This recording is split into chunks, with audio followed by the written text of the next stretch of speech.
Okay, I'm back. All right, this is going to be the initial video for a series of readings. I might, uh, yeah, and I'll talk about the follow-up series. Um, I don't know if I'm going to go through the whole list for the second one, but I'm going to go through the first list here. So I'm getting back into doing philosophy, and I thought I'd start off with at least, if not the most rigorous kind of reading or study of a particular topic.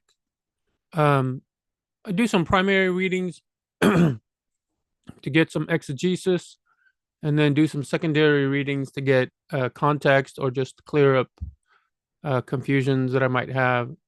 Um, yeah, and then obviously just get a broader perspective from people who do this for a living and like spend their lives studying these topics. So it'll get it'll be a good way to like get going here. Um, and a lot of these and the lists that I've generated here is this document, like 90% of it, maybe even, yeah, I contribute a little bit as to like what I'm going to read is ChatGPT generated, but looking it over, because I have background in analytic philosophy, um, so yeah, it seems like a good list and a good approach.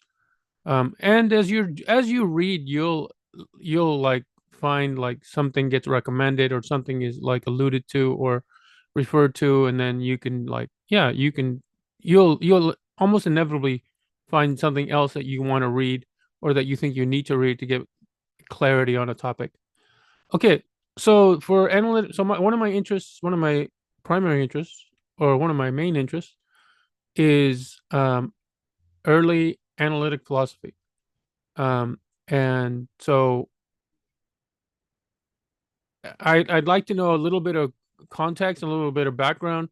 So that's going to be British idealism and Russell and like was at one point like, I don't know if he was a British idealist, but he read a lot about it and he was schooled in the subject and he believed some of the things they believed. But then he broke off, uh, or or he finally like formally broke away, and so this opposition between what the British idealists believed or espoused, and then ultimately what philosophers like Russell and Wittgenstein and then Frege would espouse goes in like pretty much direct contradiction to the British idealists. And the key, I think the key philosophical tenet or the key philosophical doctrine that like gets things going is this view of logical atomism. It's a view of the world basically, and the British idealists have their view of the world. I know that's kind of broad and vague, but we'll see what we mean soon. And so this antagonism, this rift, is what kicks off the like, yeah, it kicks off the disputes between the British idealists and let's call them the logical atomists. And this is going to get us into later the Logicist program of Frege and Russell, and like full on like the early analytic philosophy. So this is a reading list and a little bit of explanation about British idealism and logical atomism as generated by ChatGPT. These are not my comments. Nothing on here is mine. I've read through it obviously, and I generally approve what's there. But and this is not an explanation of this stuff. This is me generating a syllabus for myself so that I can get, yeah, I can become more informed. So yeah, this is not me schooling you guys. This is me laying out what I want to study. But of course I know a little bit about these things. Okay, so here we go. So the first thing I asked ChatGPT was the like compare British idealism and logical atomism, like what exactly, contrast them, right? Compare and contrast them so that we get an idea of what the rift is. I took out the stuff that has to do with ethics because it's not my interest, but here we go. So, in with regard to metaphysics and the nature of reality, the British idealists believe that reality should be viewed as a whole, and everything that you see in reality, people, rocks, events, are all interwoven into a whole. And to understand the people, even like the things we call individual people, like myself and yourself, and like this place and this event and this thing, those things should have to be understood in the context of where they fit in into the whole. Okay, that's my best. I'm not trying. I'm trying not to commit myself too much. I'm trying not to be too specific on purpose because I don't know enough. And I don't want us to like get like a wrong-headed idea to start with, and then like, yeah, that's not a good way to start. So we're speaking kind of vaguely, but we're getting an idea of what the difference is. So British idealism believed in monism. You might have heard of monism from Leibniz, but okay. So reality is a unified whole, and this is what they call the absolute. That doesn't tell us a lot. I had to look up the absolute to get a little better picture, but it didn't help me. We'll have to read. We'll have to read. Anyway, objects and individuals have no independent existence. You do not have an independent existence. Your existence only makes sense in the context of where you fit in to the absolute. Okay, yes, I know it's a little bit. Now, compare that with the logical atomism, or with, yeah, they believed in pluralism. So monism is one, like mono, right? Monolingual, you speak one language. Pluralism is many. And so reality consists of independent atomic facts. Now, what the hell are atomic facts? If you try to understand the Tractatus, you know this problem. So reality consists of independent atomic facts. So it's just a contrast between understanding reality as a whole and understanding reality as a bunch of separate parts. And so facts and objects, so facts are epistemic things, I think, and objects are metaphysical things. And these things exist separately, right? So the facts are about the objects, and the facts are about what is happening with the objects, or what. Okay, let's not get into it because I feel like I'm already starting to confuse myself. Okay, the world is ultimately mental. The world is mental or spiritual, structured by reason. This sounds very Tractarian, like from the Tractatus, right? That in the part that it's structured by reason, and that it's almost like the world is a collection of facts, not things, right? It sounds like that. Okay, so the world is ultimately mental. Now, I don't know if that means like God, right? In God's mind, right? Everything is basically a product of God's mind, and that would be the mental. I don't think it's that, but it's something. To me, it sounds rings something like that. Again, this is not me teaching you. This is not me actually stating things that are like necessarily true. This is me trying to wrap my head around what I'm getting here as a like a preview of what's to come, or of the readings. But that's like, yeah, that's later. Understanding will come later. Okay, so the world is ultimately mental, and compare that to the logical atomists who say the world is logically structured, which is to me is contentious already. But okay, and that's the Tractatus, right? Logically structured and composed of atomic facts, Tractatus stuff, that exists independently of the mind.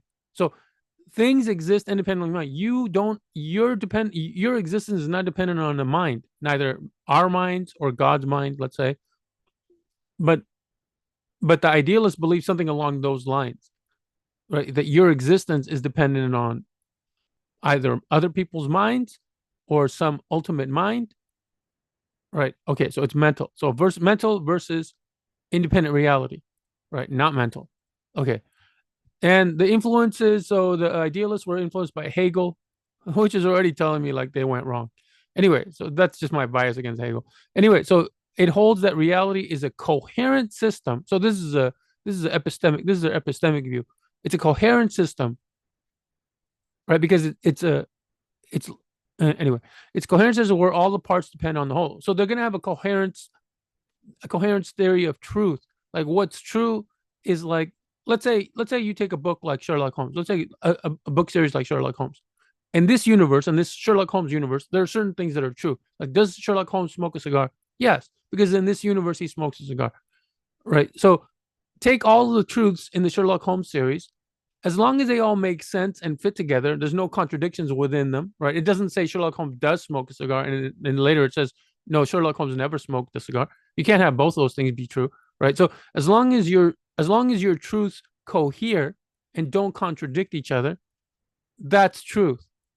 And notice that there's no correspondence to reality. It doesn't say if in reality, like forget Sherlock Holmes. Let's say you're Chinese, and let's say in reality you are Chinese, right?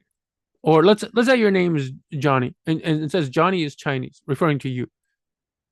The coherence theory of truth doesn't care whether you are actually Chinese or not. The coherence theory of truth says, are the other truths that are claimed consistent or at least non-contradictory with the fact that you are Chinese? So if it says your father is Jamaican and your mother is Peruvian and you were born in like Italy, well, how the hell are you Chinese? Right? You're not Chinese. Okay. So that would be a contradiction. And those statements, your mother is Jamaican, your father is Peruvian, or I don't know if I had it reversed, and you were born in Italy, those three statements do not cohere with the fact that you are Chinese, assuming they're your biological parents, right? Okay, so yeah, so then that's the problem, right? But it doesn't actually, the coherence theory of truth, it doesn't care, it's not going to check the world to say, well, let's see if that's true. Okay, but the logical atomists will. There's like, well, do we want to know if Johnny is Chinese? Well, let's go check. Let's go check with Johnny if Johnny was born in China, or if Johnny is of Chinese lineage or parentage. Well, then he's Chinese. But it depends on the facts of the world. Depends on what's true in the world.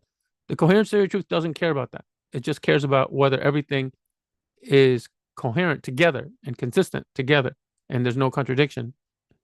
Okay, so that's a different epistemic philosophy, completely different. All right, I've never been a fan of coherence theories, but again, I like, it's kind of like, it's kind of just my bias. It's not like something I've really done a lot of like study on. All right, so this is we see the oppositions now. Okay, now okay, so I had to ask because I have no idea what absolute is. The absolute in British idealism is. I don't know how to wrap my head around this exactly, unless they refer to God. If they refer to God, if it's God, then I understand what they mean by everything is mental. We're all just like figments of God's imagination, or we're all just part of God's willing us to exist through his mind.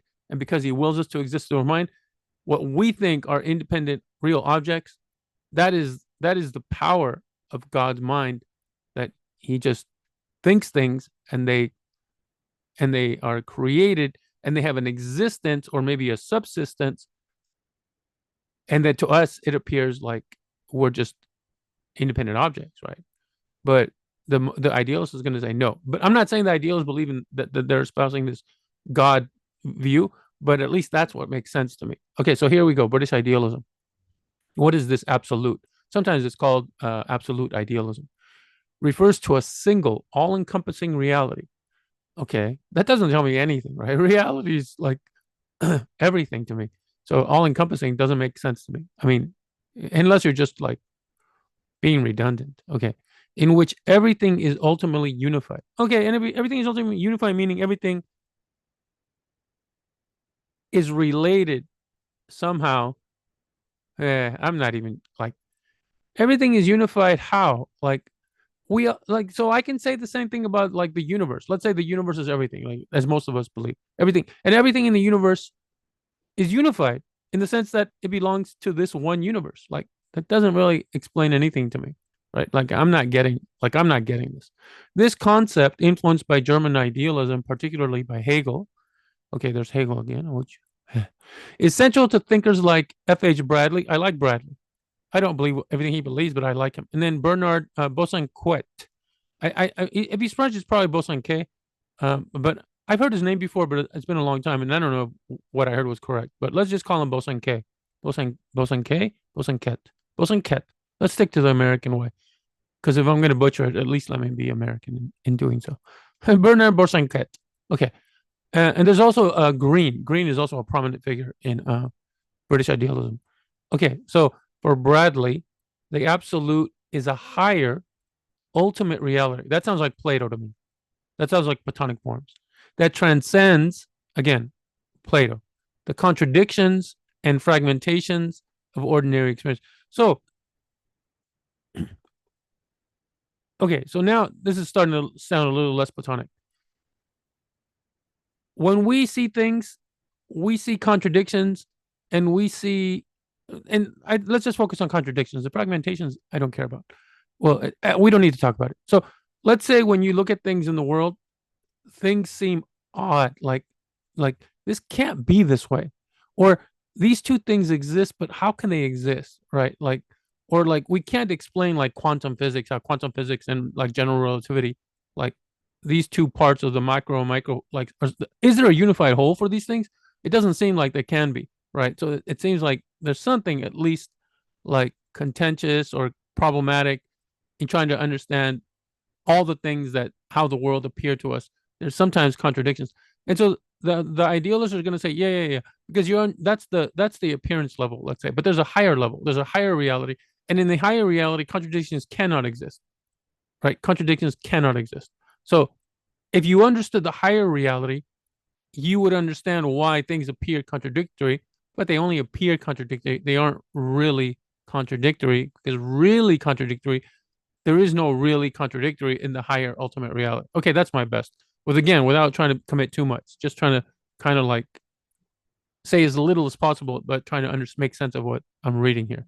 Okay, so Bradley argues in Appearance and Reality, so I have to get that book, that what we perceive in everyday life is merely appearance, right? Merely appearance.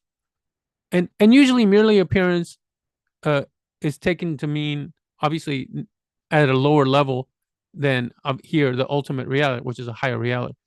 But just because something appears to you a certain way doesn't mean it isn't that way, right? If I appear to you to be Hispanic, it doesn't mean I'm not Hispanic, because I am, right? So the appearance and reality can coincide, right? Or they can be the same thing, like in a sense. It's still one is appearance, and then like if you are an idealist, you will say, well, one is appearance and the other one's reality. Okay, so I appear Hispanic and I am Hispanic. That's the reality. I appear Hispanic. Carlos, you look Hispanic. You kind of look Hispanic. You appear to me to be Hispanic. Yes, I am. Oh, okay. You confirmed it with your like reality statement, let's call it. But is there a difference? Like, would there be? Is there? What is that difference? You're just assigning one statement the status of an appearance statement, and the other statement in the status of a reality statement. But what's the difference? Like, is there a difference here? Anyway, so okay, I've been thinking out these puzzlements as I'm going through this, something sometimes not beneficial. And okay, so again, let's just go. This is just a cursory general introduction into the topic. So, and only the absolute is fully real. Okay. Again, these words like fully, I don't understand. Like if something, if you just say and only the absolute is real, I get it. Like okay, only the absolute is real. Appearance is not real. So what is real versus fully real? I don't know. Okay. The absolute is not a collection of separate entities, but a holistic, self-contained system in which all contradictions are resolved. Again, in the absolute, in this higher reality, there are no contradictions. Contradictions cannot exist, right? That's the whole point. Like that's like the major tenet of logic. You cannot have contradictions. Like, let's take this. No, let's take this. Let's take this. This pen, and let's say we're okay. The silver parts too. Okay, so let's say it has two colors, silver and orange. This pen is silver and orange. It cannot be true that this pen is silver and orange and also black and green, where those are the only two colors. So it's either silver and orange or it's not silver and orange. Those are right. So it cannot be both. It's silver and orange, and it's also not silver and orange. Those are contradictions. Those two things together, if you claim them both as true, would be contradiction. They contradict each other. They both can't exist. They both can't be real. They both can't be true, I should say. So, okay. So, and then sometimes when things appear to us a certain way, it'll be like, no, like that, that doesn't make sense because something else, I believe something else, and that's a contradiction. So, contradictions can only be true at the appearance level because they can't be true in reality. So so this is a claim about the contradictions being an epistemic, belonging to epistemology, belonging to how things seem to us, appear to us. That's the only way that contradictions exist. They can only exist at the appearance level. And because they can't really exist, because it can't be true that something is orange and silver and also not orange and silver, that same very thing, or it's not changing colors, right? It's not a chameleon. So then in reality is different from appearance, because what we can say about reality we can't say about appearance, or what we can say about appearance we can't say about reality, right? So that's kind of like the thinking. I think, again, I'm trying to not commit myself too much. This is me learning. This is me just reading up on the topic. And I'm trying to like make sense of it from other things that I've read or just thinking through some things. But like, okay, I'm not committed to any of these things I'm saying, by the way. Like when I get into the papers, when I get into the essays, when I get into the books, when I get into these arguments, then I'll start to like, yeah, I'll start to gather some opinions or some takes on like what's being said and discussed here. Okay, so the absolute is not a collection of separate entities, but a holistic, self-contained system in which all contradictions are resolved. Okay, resolved in the sense in our minds, they never exist, right? It's not like we solved the problem; they never existed. The problem is only in our heads. Okay, why is this highlighted? So Bosanquet sees the absolute. Sorry, if you're French, to hear Bosanquet must be grating. Anyway, so Bosanquet sees the absolute as a perfect, harmonious whole where individual experiences and truths find their ultimate justification. He emphasizes that individuals are real only in relation to the greater unity. Okay.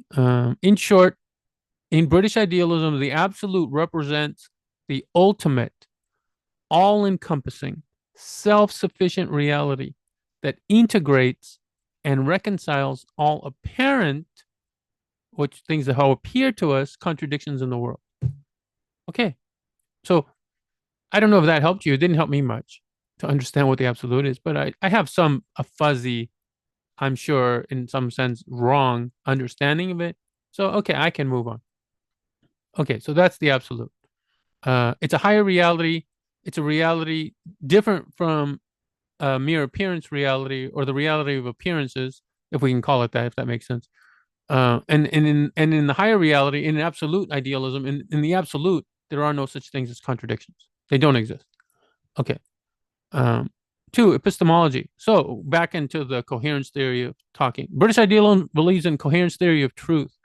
A belief is true if it fits into a larger interconnected system of knowledge. Okay.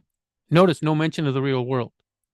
Well, they would object to that terminology, but like no mention of the objective, right? And they would object to this terminology, but for us, we understand things exist independently of human minds, or if you, especially if you don't believe in God, like it's independent of God's mind, let's say. Okay, so logical atomism is a correspondence theory of truth. Your statement is true. Johnny is Chinese is true if Johnny is in fact Chinese, where you are Johnny, right? Okay. A belief is true if it corresponds to an atomic fact in the world. The atomic fact in the world corresponds to like a state of affairs in the world. Maybe state of affairs is the same as atomic fact. Okay, so these little terms are like seem like straightforward are sometimes a little fuzzy also and a little like hard to pin down. Um, so so again, you are Johnny and you are Chinese. We're stating that. We're stipulating you are Johnny and you are Chinese. And so there's going to be a corresponding atomic fact, let's say. And that fact is that Johnny is Chinese.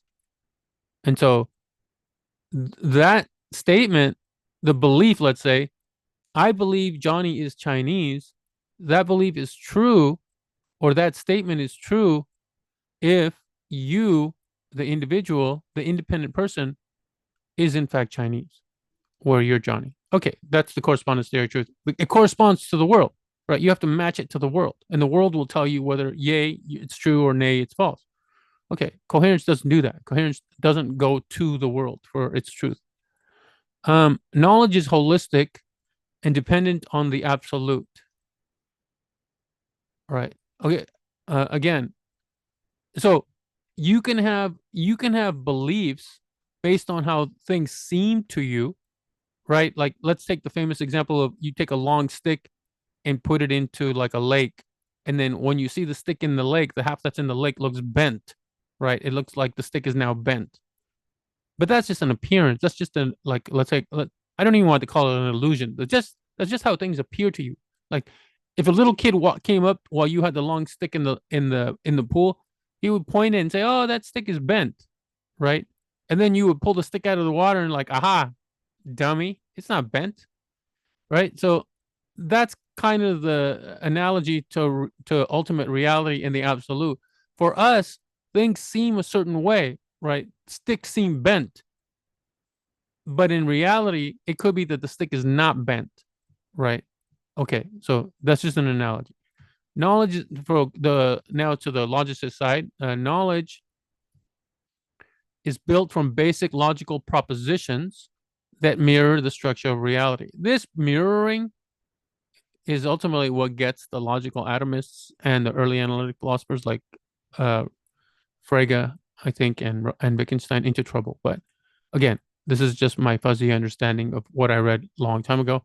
But we're gonna get into this. Don't take this again. Don't take my just follow along with what I'm reading and, like, yeah, take what I'm saying with a grain of salt. I'm just trying to get us a little bit informed, or I'm just trying to warm us up into what kind of stuff we're going to be reading about. Okay, so yeah, so the propositions mirror the structure of reality. Uh, and this has to do with how propositions can mean what they mean. Okay, but don't worry, that's just technical stuff. Objects are constructed through our objects are constructed through our rational interpretation of experience. Objects, chairs, rocks, people, are constructed. We construct objects. We construct people. We construct rocks. In other words, how they're constructed in our minds, how we see them, because it's a rational interpretation of experience. Okay. And so, but it's a rational interpretation of experience. So it's not just, oh, this stick looks bent, but I know it's not bent because when sticks are in water, there's a thing that happens and it gives this illusion, let's say, again, that they are bent when they're actually not. I've seen this before, so I know that stick is not bent. So our rational interpretation of experience. So reasons come in. It's not just like we're not monkeys, or we're not like animals where we see the stick in the water and it's bent to it. It looks bent to us and we just think, oh, bent stick, and we walk away. No, we have reason and we can figure some things out. Objects, the logicist side, objects are given. Okay, this is a technical term, by the way, are given. But I don't want to go into it because I think I'm not going to do a good job of explaining it. Objects are given and exist independently of our thoughts about them. In other words, we don't construct objects, they are given to us. The world gives these things to us. You open the door, the sun is outside, you see it. The trees in your front yard, you see them. These things are given to you. All right. They're just they exist independently, and then they come into your view. That's what it means by they are given to you. You don't construct them. Okay. Again, we're not being deep here. Next, logic and language. British idealism. Logic is dependent on human thought and is part of the rational structure of the absolute. So the logic is, so ultimate reality, the higher reality, where there are no contradictions, everything fits together. It's a coherence theory of truth. So all true statements about reality are consistent with each other. And the logic is like the scaffolding, right? The logic is how things are glued together or fit together. But that's dependent on human thought. If we thought differently, if our human thought was different than what it is, then we would see the world in a different way, and we would understand the world as being different than the way we currently see it. But we have human thought, and human thought um, supervenes on human logic. Just depend. Like, the human logic is dependent. Logic is dependent on human thought, right? Logic is human logic. Let's say for British idealists, and so that's what they're saying. right? So logic, which is a product of our humanity, or not humanity, of our human capabilities, the way we process the world, the way we see things, and the way we reason, our rationality, that's logic. That produces the logic that we have. It's particular to us. It's idiosyncratic to us as human beings. And this is right. This is yeah. It's dependent on the absolute. The absolute is all how we think. Okay, so I'm starting to get a little different idea of what the absolute is supposed to be, but okay. But logical atomism says logic is objective. It's not dependent on you. You don't determine what logic is, and it's independent of human psychology, right? So it's psychologism is like the view that like uh yeah, logic is a mental thing, and then it's kind of like more of an idealist position. So logic is objective. It's not dependent on human thought. 2 plus 2 is objective. 2 plus 2 equals 4 is objective. It's not dependent on human thought, right? So this is the same kind of idea. Logic is objective and independent of human psychology, whereas the British idealists pretty much are saying the exact opposite. Truth emerges from dialectical reasoning and synthesis. From dialectical reasoning and synthesis. So because they have a coherence theory of truth, and the coherence theory of truth really just like doesn't talk about the world as an independent existing thing that we need to match our statements with the world to see whether they're true or not. And it's a higher order of reality, a higher order than the mere appearance reality. Again, Plato stuff. Well, then how are you going to know this higher order reality? It's not going to be through how things appear to you only. It's not going to be right. So you're going to have to use your rational thought, your reasoning, and then you're going to have to like make everything fit together, and so to synthesize everything, all of the information that you're getting through your senses and with your mind, and that's how you get truth. Okay, that I feel like I didn't do a good job here, but anyway, truth is analyzed propositionally using modern logic or predicate logic. Okay, I can't. I'm not really clear on like the significance of. I mean, I understand what this is saying, kind of, but anyway, to continue. This is just a general understanding. Language expresses concepts that are only meaningful within a broader whole. Again, this is correspondence theory of truth. I mean, this is a coherence theory of truth stuff. Language consists of logically structured atomic propositions that correspond to reality. Okay. Um, key figures in British idealism: T.H. Green, self-realization and the moral role of the state. Again, British idealism does have things to say about ethics, but I'm not really going to do the ethical part stuff because I don't care. So that's why I'm probably not going to do too much G.E. Moore stuff, because he had something to say that wasn't strictly related to ethics, but yeah, a lot of his contributions were also about ethics. So I'm not going to read on that. F.H. Bradley, huge reality is a single absolute.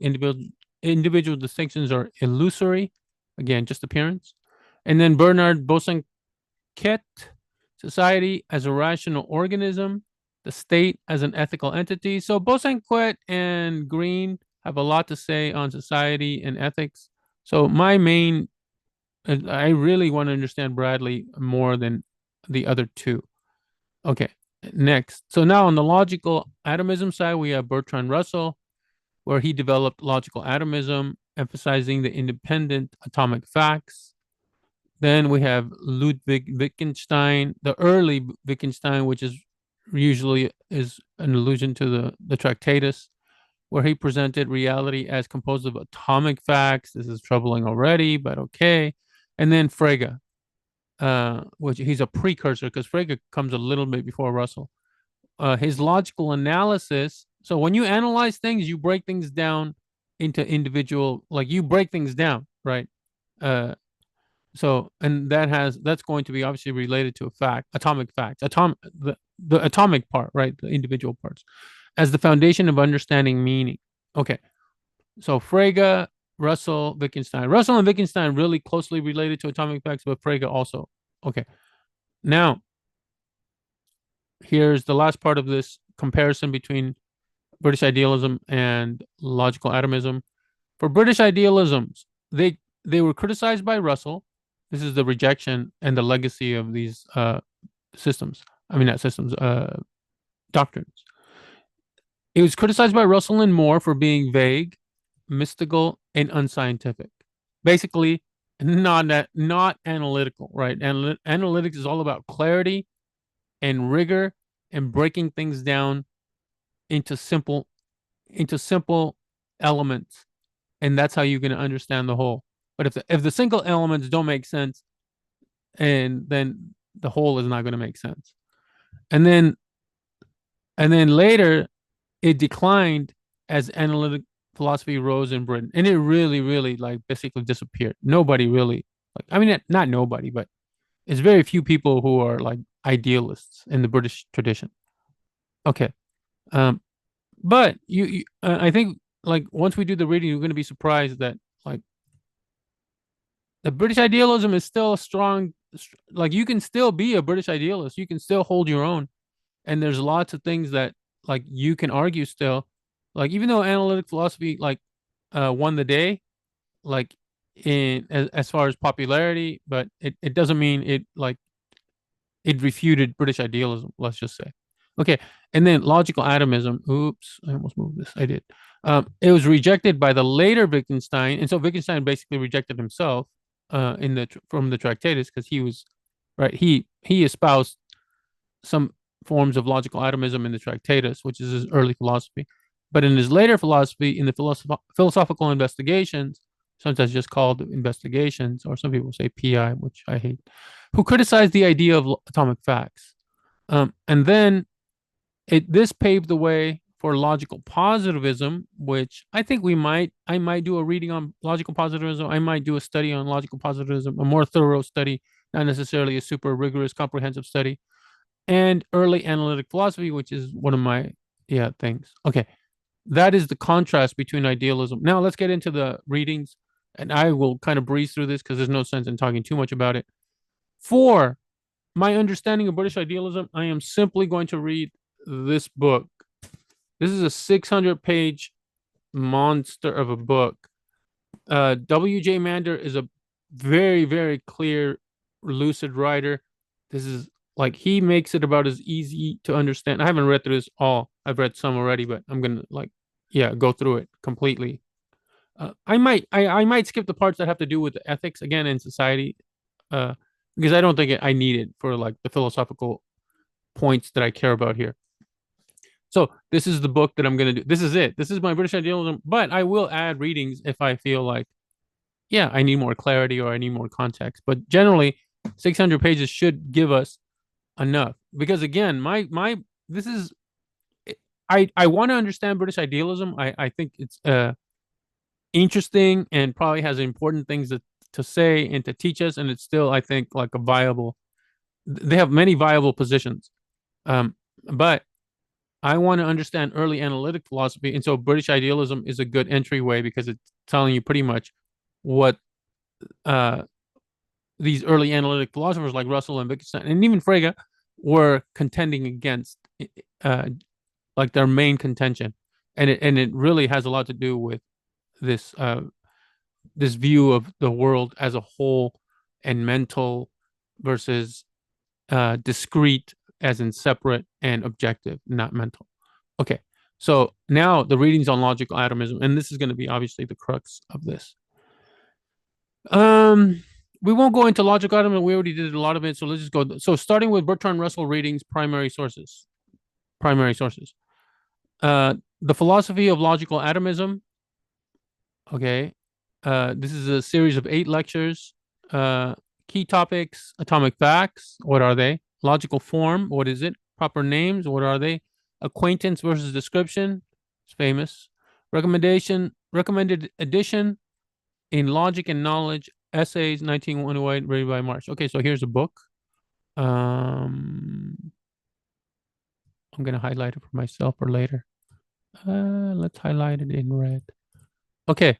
Then on denoting, famous essay. I've read this essay many times. Published in Mind, this paper introduces Russell's theory of descriptions. I believe I have that on denoting. It's in this big book here, Readings and Semantics. I also have Russell's Our Knowledge of the External World. I don't know if it's in here. It doesn't matter. I have it. No, it's not in here. But anyway, I have it. And if I don't have it there, I have it somewhere else.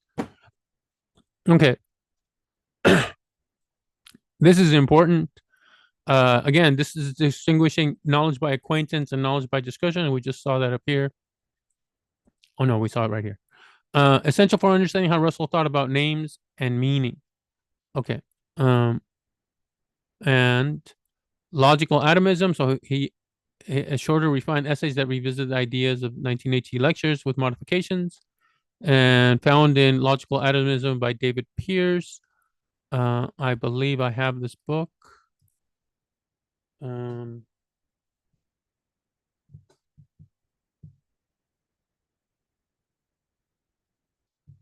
have something here. Ah, here it is, right here. Okay, so I have that book.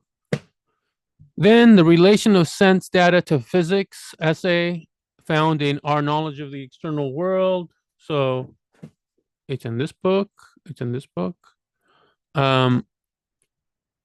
Yeah, so I have this book already. Great.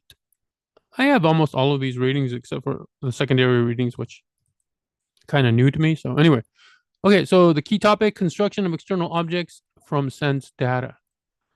Then the Principia Mathematica. I don't know if I have the Principia, or if I do, I don't know where the hell it is. Okay, so the Principia here. I need to put this in red because that is the title of the book here.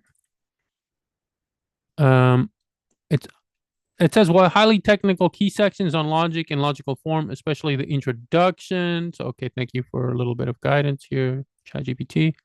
I don't, and a little bit of like the motivation for logical atomism, right? The motivation for the Logicist program probably is important. And Russell has a hierarchy of types and the role of logical notation. So there's a hierarchy of types and the role of logical notation. So I'll just put blue for some key points here. Okay. Then we go to Mr. Wittgenstein, my favorite philosopher. Next, him and Nietzsche, I think, my favorite. Anyway, Wittgenstein, the Tractatus. Yeah, good luck making sense of the Tractatus, but we'll give it a shot. His exposition of logical forms. His exposition of logical atomism. He also has a book that has to do with, it's called Logical Atomism. Sorry, I meant to put that in blue for topics. Not that this makes too much difference. Key topics: the picture theory of meaning, genius. Atomic facts, confusing. The limits of language, also a little bit confusing, but not terribly. So these are the topics. Focus on the key propositions. So this is ChatGPT's advice. The world is all that is the case. That is a notoriously famous and abstruse sentence. What is the case? A fact is the case. A fact is not a thing. A fact is like a proposition or like a, yeah, or a thought. Maybe not a thought. Is the existence of atomic facts. Okay. A thought is a logical picture of a fact. A thought is a logical picture. So a picture theory of meaning of a fact. Okay. Yeah, that's actually all of this is actually super like ingenious and interesting.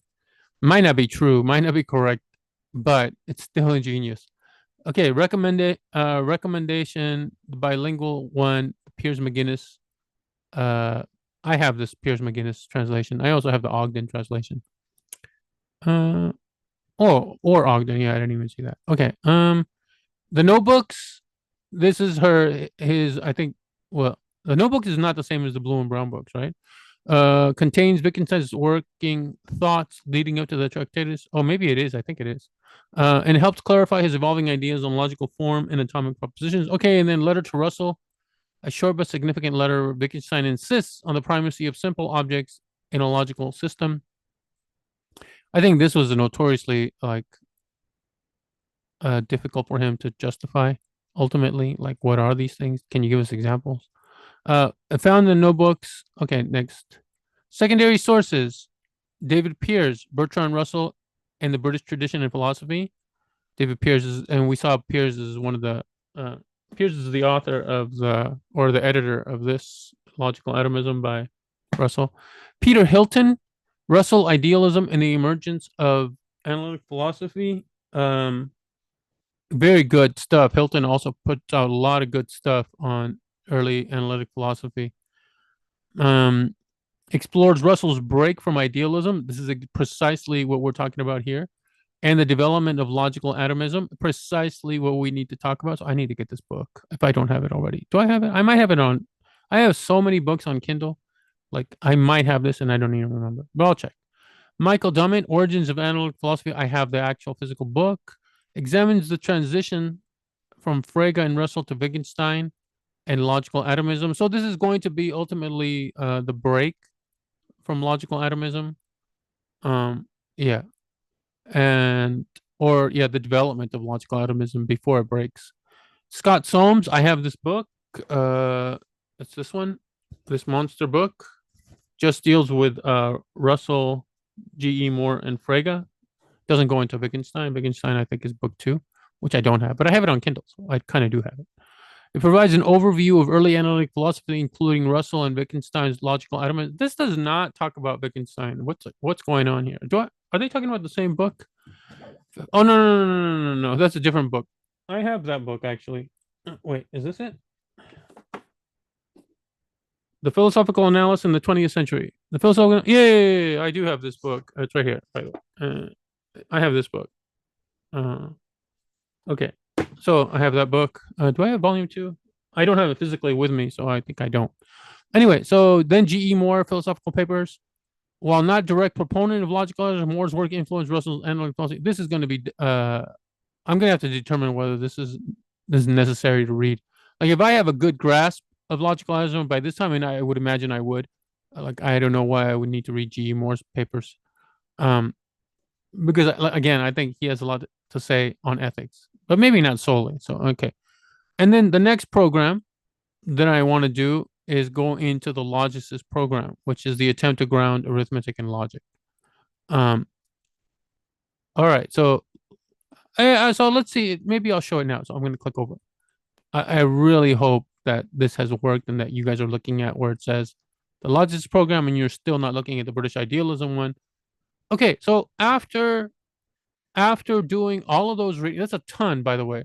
After doing all of that reading, and to a certain rigor, not super rigorous, not trying to debate and contend with these philosophers, just trying to get a good understanding of what they had to say, and then get an overview, and then get a big picture view of what British idealism, what British idealists espoused, and they tend to be a very unified group, right? It's not like you take analytic philosophers, like you all have they'll be all over the place as far as what they believe, and then they will object to each other, and they'll have arguments about like certain tenets of the doctrine, if there is such a thing as a doctrine of analytic. But British idealists actually tend to be pretty unified in what they believe. And obviously, there's always going to be some parts, like there's going to be, not everybody believes the same things, but you don't have as much divergence in their crucial tenets as you would in other doctrines.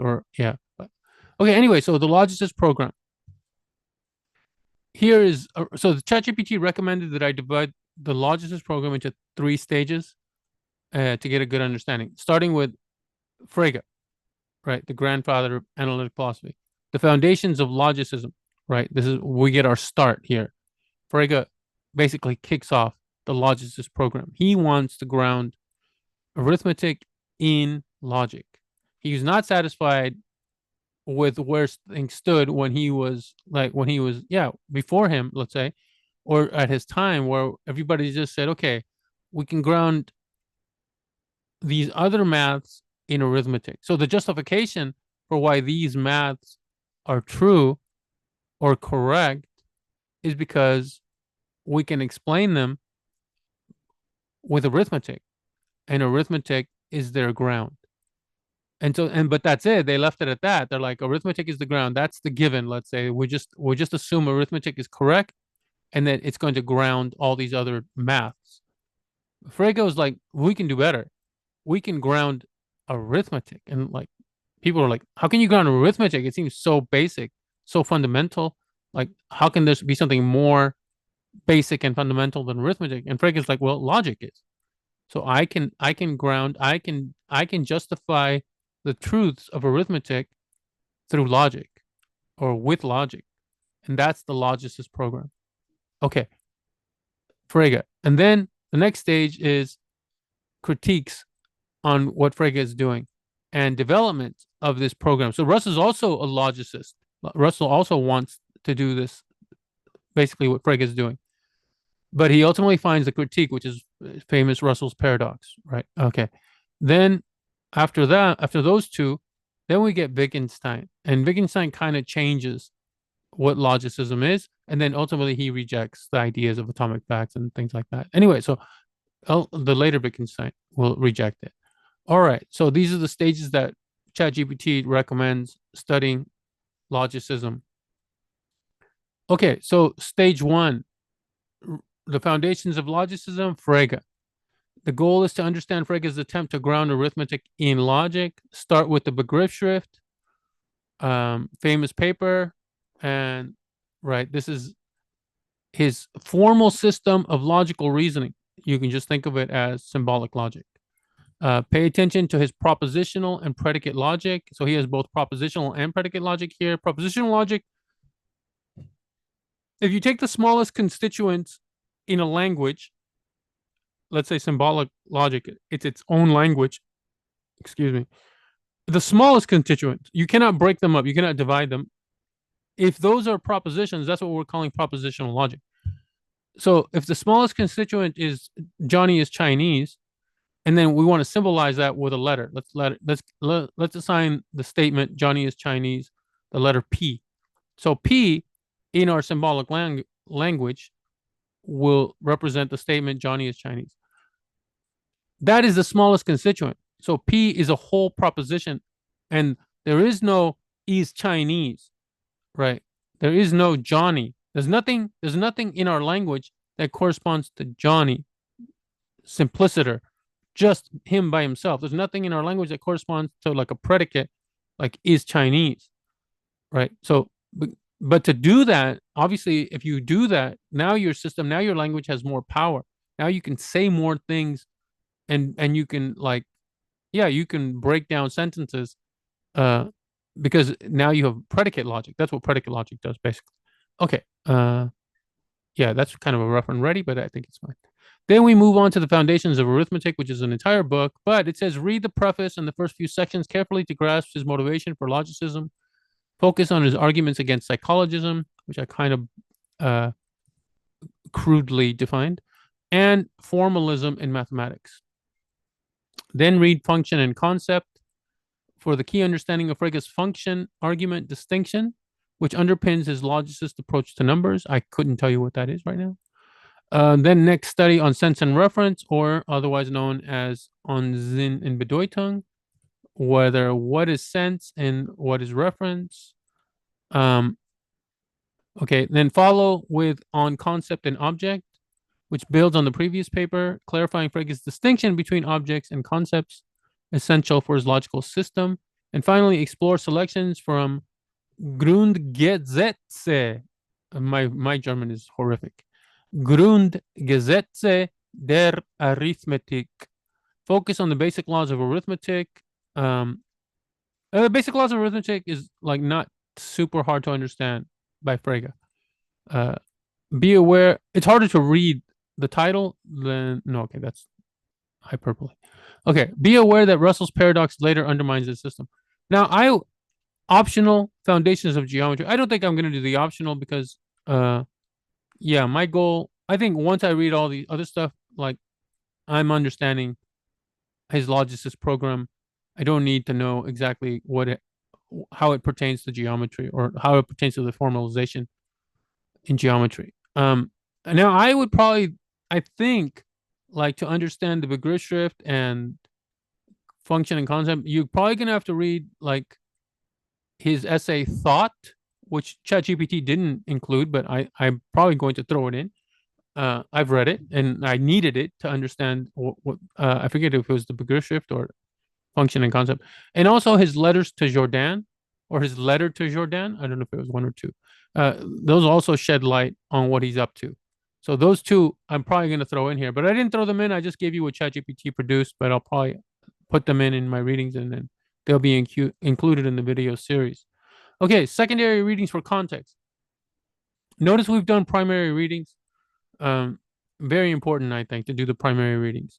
The shortcut is to do secondary readings, but it's a lesser reality, I say. Like it's not as rigorous and there's a major difference. Let me get on my soapbox for a second. I know this video is long, it's going to get longer now. Let's say you read something like Scott Soames here, and he's explaining to you the development of early analytic philosophy. Um, and so you're reading and you're doing it's basically a history of philosophy, but it's his understanding, it's his interpretations, it's his exegesis, right? He read Russell, he read Frege, he read Wittgenstein, he read Frank Ramsey, he read right, and then he has a takeaway, and he's like, oh, okay, this is what's happening here. This is what Frege is saying here. This is like, and then he's giving you his take. How can you, as a reader of Scott Soames, object to what Scott Soames is telling you? Unless you have other knowledge, unless you've done the primary readings yourself, but you haven't. You've just doing Scott Soames, let's say. You're just reading Soames. You cannot you cannot challenge what Soames is telling you. You can challenge him if internally his arguments are bad, right? If he's explaining something to you and like, this doesn't make sense. This is not a good inference, right? This doesn't follow, right? Or like, it's not as compelling as you might think, or you just think of an alternative to what his argument is or what his explanation is. Like in that sense, you can object if his arguments internally, like if there's something inherently wrong with his arguments, then you can object. But when it comes to the history of what he's explaining to you, when it comes to the thoughts that Frege supposedly had or said, you're in no position to challenge him because you haven't done the primary readings. So when you do secondary readings, I highly recommend that all these things you're taking in, all this information you're taking in, don't think you know anything. You know almost nothing. You're almost adding nothing to your knowledge bank. All you're doing is getting one person, and it could be a very highly regarded, very good philosopher. You're just getting one person's story, and that's it. You should neither believe that story nor disbelieve that story. Just have it. And then maybe you do another philosopher's interpretation of the history and maybe they object. Maybe they disagree about a point, and both of them can't be right. So now who's correct? Is it Soames or is it, let's say, Dummett? How are you going to judge? You couldn't argue with Soames, so you weren't in a position to agree or disagree, and you cannot argue with Dummett. You're not in a position to agree or disagree, so you cannot judge who is right, Soames or Dummett, right? You cannot arbitrate that. You cannot adjudicate. Realize realize what you're doing when you're reading secondary sources. It's very, very far from being a rigorous philosopher and from having a say. You have no say. So keep your mouth shut. Okay. So secondary readings, but they often shed light. They often help you get through certain struggles that you're having in your readings or in your understanding. But once somebody explains, let's say there's something in Frege, you're reading Frege and you don't understand what Frege is saying in like the Begriftsschrift. And so then you go to Soames, and Soames has an article or an essay on the Begriftsschrift. And Soames is laying out what Frege is purportedly doing in the Begriftsschrift. Okay, and then you're like, oh, okay, that's what's happening. Don't walk away thinking Soames is correct. You're not being intellectually rigorous if you do. you're like, oh, Solmes said it, and he said it so beautifully, so eloquently, and he's like such a high regarded philosopher. This must be what Frege is actually saying.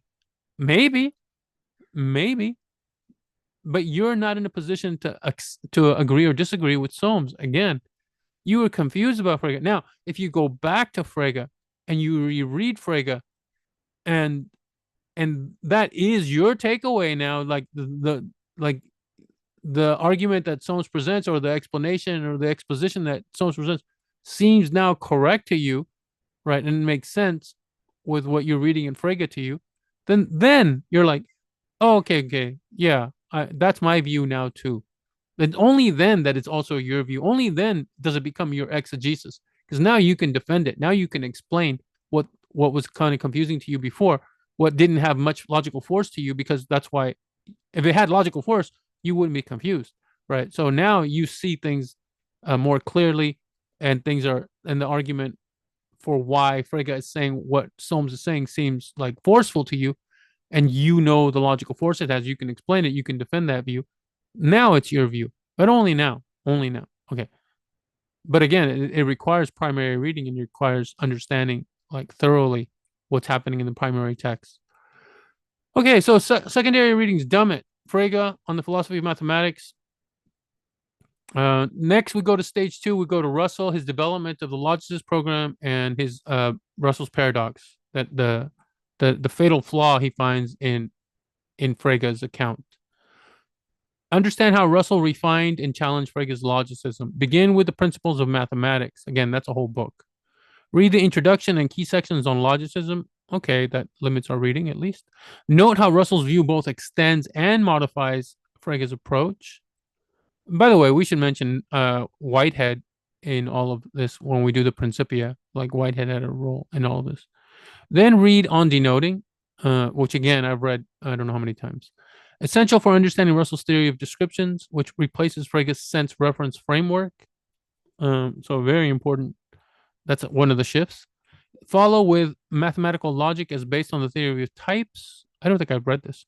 Focus on how Russell tries to resolve paradoxes in Frege's system using the theory of types. And what is the theory of types? Next, study selections from Principia Mathematica, Principia Mathematica with Whitehead, Alfred North Whitehead. Focus on the introduction and the foundational parts where Russell and Whitehead attempt to derive arithmetic from logic. That is the Logicist program.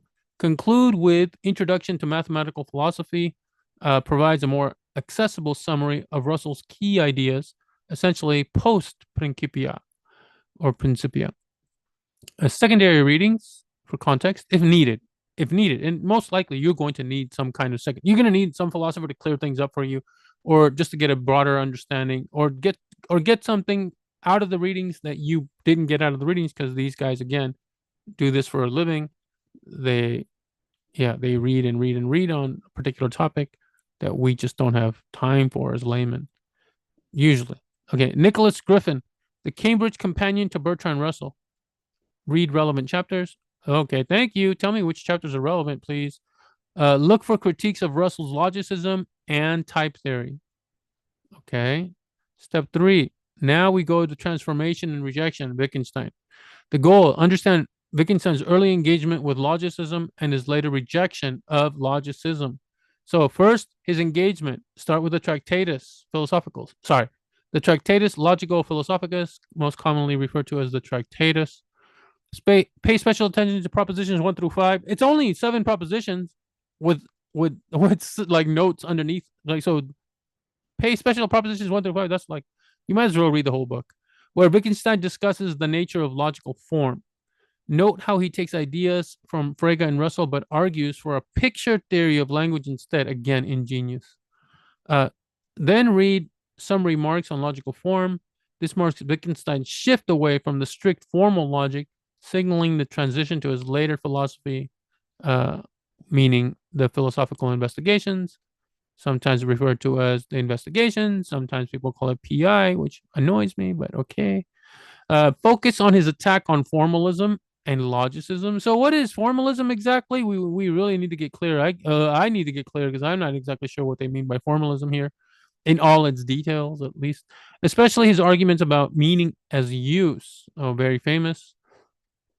Meaning is use. Okay, the work completely rejects the logicist program, or this work, leading to ordinary language philosophy, which is, yeah, I've always had a I've always leaned towards ordinary language philosophy. Anyway, secondary readings: Peter Hacker, PMS Hacker, Insight and Illusion: Themes in the Philosophy of Wittgenstein for Understanding of the Shift from the Logicist program to ordinary philosophy or formal. Yeah. Compare Wittgenstein's later critiques to Frege and Russell's original Logicist goals. Okay. Final thoughts. We don't need the final thoughts now. So Frege, somewhat GE Moore, but Frege, Russell, and Wittgenstein, if you understand their works related on logicism, you're going to have a very, very good understanding of the logicist program. Like, it's pretty comprehensive, right? Assuming you understand everything, most of what you're reading. Okay. Now, another person that I thought was important to understanding logicism, but he came later. His works are important, but I didn't want to integrate his readings or in the early stages because I don't think we need them to get an understanding of Logicist program. But to get a much more complete understanding and a more refined understanding, I think Ramsey has important contributions to make. So I asked ChatGPT, again, give me some readings by Ramsey that will shed light on on logicism, basically. So start with Ramsey's key essays as they are foundational. The Foundations of Mathematics, his major critique of logicism and the Principia. Mathematical Logic expands on the issues with type theory and logicist formalism. Again, he's going to critique these. Truth and Probability, while this is about probability, it reflects his pragmatic approach to formal systems. So I'm not sure we need this one, but okay. And then Theories discusses Ramsey's view on scientific theories relevant to his critique of formal logic. All right. And then Optional Universals, which is one of my things that I like to read about, which is a universal, so I might read it anyway. If you're interested in how Ramsey responded to Russell's metaphysics, right? Okay, so I think it's interesting. So, yeah. Okay, phase 2, contextualizing Ramsey in logicism.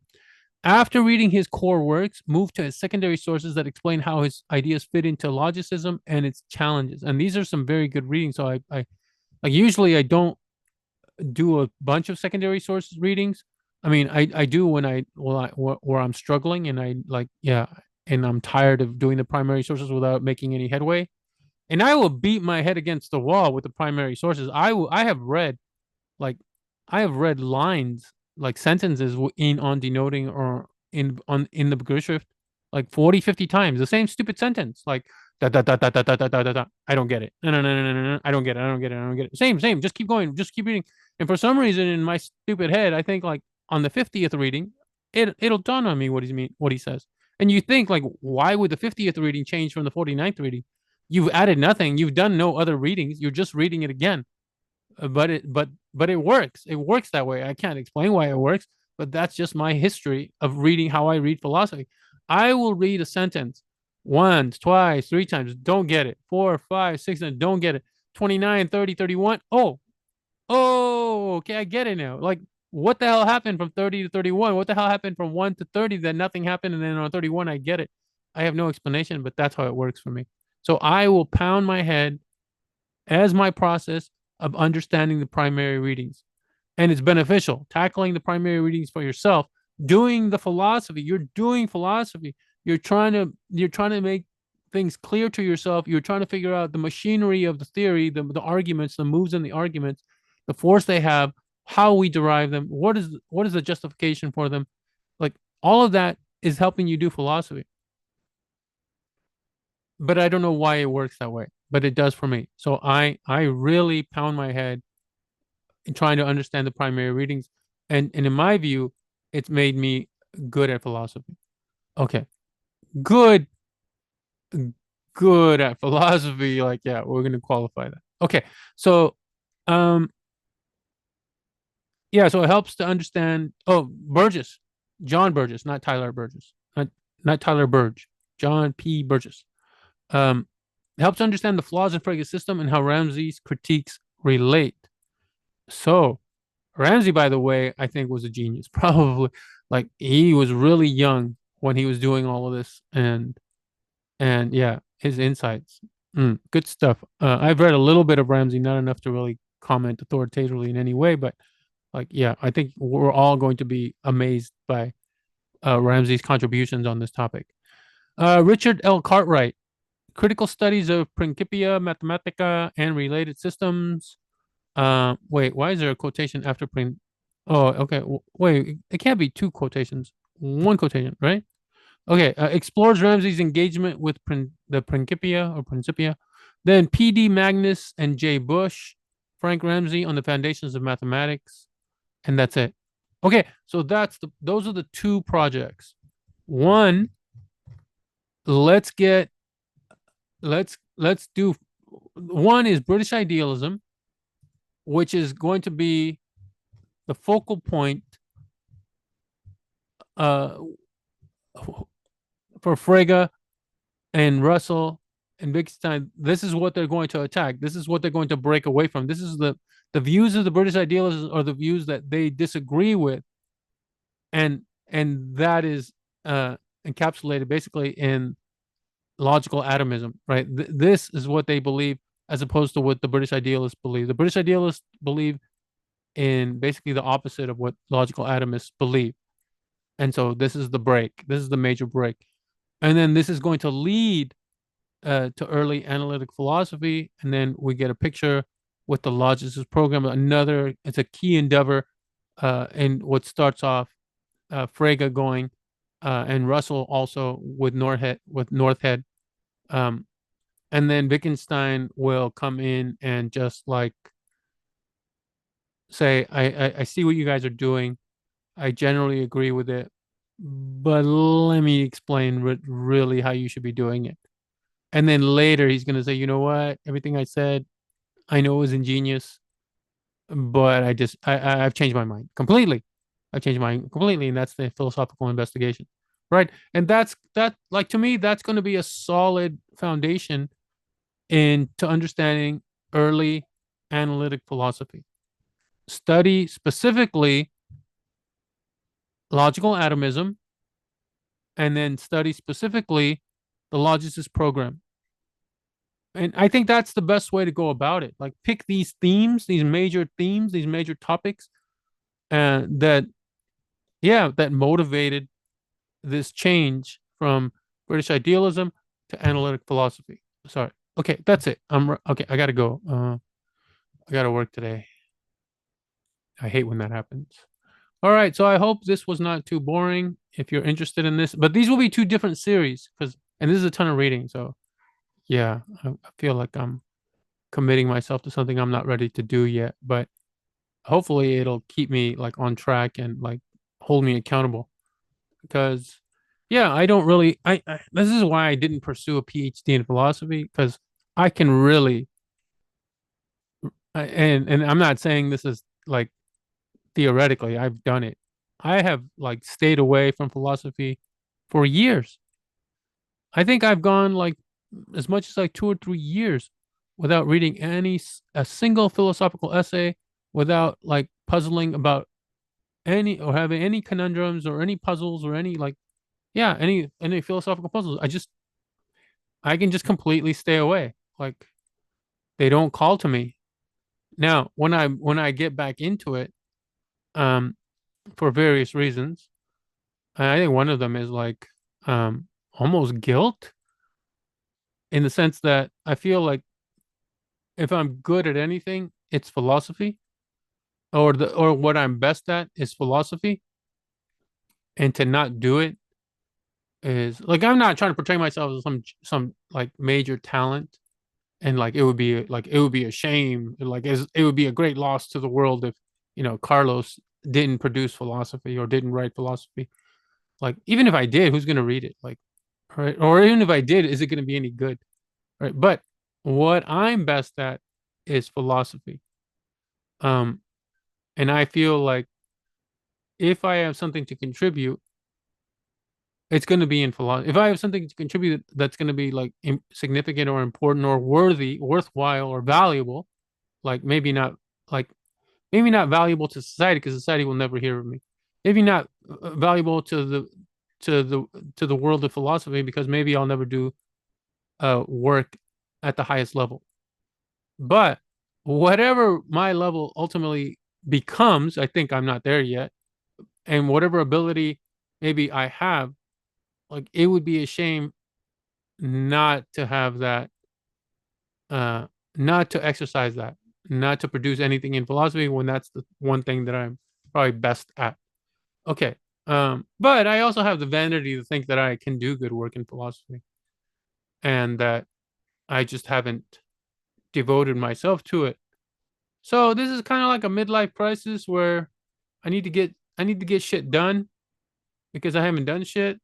And yeah, so hopefully these two projects will be fruitful and productive and insightful if I can generate anything like worthwhile.